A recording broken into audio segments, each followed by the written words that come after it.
Ayan po ang diploma ko.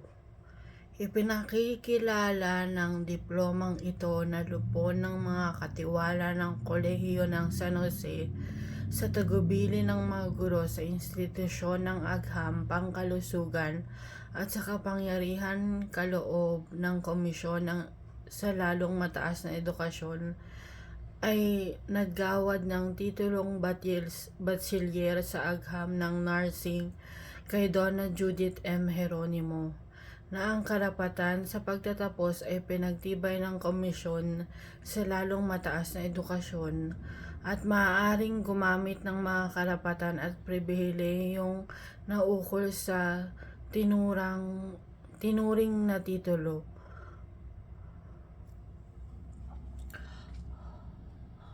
Bilang katunayan, ang taglay nito ang aming mga lagda at ang tatak ng kolehiyo, lungsod ng Cavite.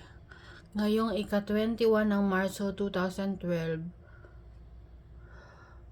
sa pamumuno ni Sister Aurelia Pastillo AR, Sister Maria Flora A. Silvero AR, Marilyn Arturalde Maed Man, Special Order Number 50501-2000052, Serial 2012, dated April 3, 2012.